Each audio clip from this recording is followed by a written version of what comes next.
तंत्र की कहानी है जो हमें सिखाती है कि मुश्किल समय में भी समझदारी से काम लेना चाहिए। ये कहानी बच्चों को बहुत पसंद आती है और उन्हें प्रेरणा देती है कि वे हमेशा कोशिश करते रहें और कभी भी हार न मानें। एक समय की बात है, एक कौवा बहुत प्यासा था। वो पानी की तलाश में इधर उधर उड़ रहा था, लेकिन उसे कहीं भी पानी नहीं मिला। गर्मी का मौसम था और धूप बहुत तेज थी। कौवे का गला सूख रहा था और वो बहुत कमजोर हो गया था।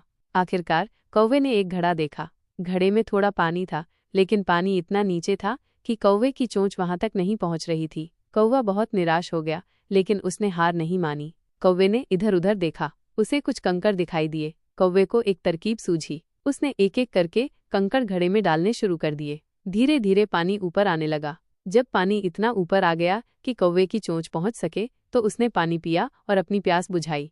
इस कहानी से हमें ये सीख मिलती है कि हमें कभी भी हार नहीं माननी चाहिए। मुश्किल समय में भी हमें कोशिश करते रहना चाहिए। हमें समझदारी से काम लेना चाहिए। हर समस्या का कोई न कोई समाधान होता है।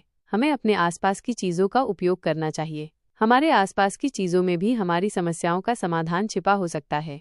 ये कहानी हमें ये भी सिखाती है कि हमें अपने लक्ष्य को प्राप्त करने के लिए मेहनत करनी चाहिए। यदि हम मेहनत करते हैं तो हमें सफलता अवश्य मिलती है। ये कहानी बच्चों को ये भी सिखाती है कि हमें जानवरों के साथ दयालु होना चाहिए। हमें उनकी मदद करनी चाहिए। प्यासा कौवा और घड़ा कहानी एक सरल और शिक्षाप्रद कहानी है। ये कहानी हमें जीवन के महत्वपूर्ण सबक सिखाती है। ये कहानी हमें ये भी सिखाती है कि हमें कभी भी निराश नहीं होना चाहिए। हमें हमेशा आशावादी रहना चाहिए।